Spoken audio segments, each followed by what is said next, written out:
اعوذ باللہ من الشیطان الرجیم بسم اللہ الرحمن الرحیم یا ایھا الذین آمنوا اتقوا اللہ وکونوا مع الصادقین، اے لوگو جو ایمان لائے ہو، اللہ سے ڈرو اور سچ بولنے والوں کا ساتھ دو۔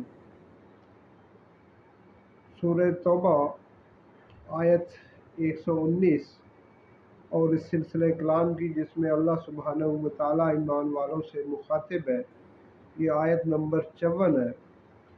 میرے پیارو، سورہ توبہ میں اللہ سبحانہ وتعالی غزوہ تبوک کے حوالے سے خاص طور پر کچھ احکامات نازل فرما رہے ہیں۔ اس آیت مبارکہ میں ان لوگوں کا ذکر ہے جو غزوہ تبوک میں پیچھے رہ گئے تھے۔ تین طرح کے لوگ تھے کہ ایک تو وہ لوگ تھے کہ جناب رسول اللہ صلی اللہ علیہ وسلم نے جو ہی اس غزوے کے لیے حکم ارشاد فرمایا تو وہ فوراً تیار ہو گئے، نہ صرف خود تیار ہوئے بلکہ اپنے ساتھ مال و اسباب بھی لے لیا۔ دوسرے وہ لوگ تھے کہ جنہیں کچھ تردد تھا لیکن وہ بھی تیار ہو گئے، اور چوتھی قسم کے وہ لوگ تھے کہ جنہیں کوئی عذر نہیں تھا، ماں سستی کی وجہ سے پیچھے رہ گئے تھے۔ ان میں سے جب جناب رسول اللہ صلی اللہ علیہ وسلم واپس آئے تو لوگوں نے آ کر اپنے عذر پیش کیے، جناب رسول اللہ صلی اللہ علیہ وسلم ان کے عذر کو قبول کر لیتے اور انہیں جانے دیتے۔ لیکن ان میں 3 صحابہ ایسے تھے کہ جنہوں نے کہا کہ ایک تو ہم نے غلطی کی کہ جناب رسول اللہ صلی اللہ علیہ وسلم کے ساتھ نہ جا کر اللہ کے حکم کی نافرمانی کی۔ دوسرا، اگر اب ہم جھوٹ بولیں گے تو منافقین میں شمار ہوں گے۔ منافق جھوٹ بول کر اپنی جان خلاصی کروا لیتا ہے، لیکن اگر ہم بھی جھوٹ بولیں گے تو اللہ سبحانہ وتعالیٰ جبریل امین کے ذریعے جناب رسول اللہ صلی اللہ علیہ وسلم کو بتا دیں گے اور ہمارا جھوٹ اسی وقت کھل جائے گا۔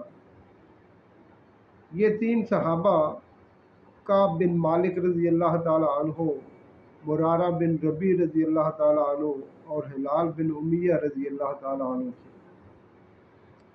انہوں نے اپنا معاملہ جناب رسول اللہ صلی اللہ علیہ وسلم کے سامنے پیش کر دیا۔ جناب رسول اللہ صلی اللہ علیہ وسلم نے ان کا معاملہ اللہ سبحانہ وتعالیٰ کے سپرد فرما دیا اور فرمایا صحابہ سے کہ ان کے ساتھ گفت و شنید ختم کر دی جائے، معاملات کا لین دین ختم کر دیا جائے۔ اس بات پر 40 روز گزر گئے اور یہ صحابہ کرام مسلسل اللہ سبحانہ وتعالیٰ سے توبہ و استغفار کرتے رہے۔ 40 دنوں کے بعد جناب رسول اللہ صلی اللہ علیہ وسلم نے ان کی بیویوں سے بھی ان کو الگ فرما دیا، اور 50 دنوں کے بعد اللہ سبحانہ وتعالیٰ نے ان کی برات نازل فرما دی۔ اللہ سبحانہ وتعالیٰ نے ان کی توبہ کو قبول فرما لیا۔ میرے پیارو، جو شخص اللہ سے ڈرتا ہے،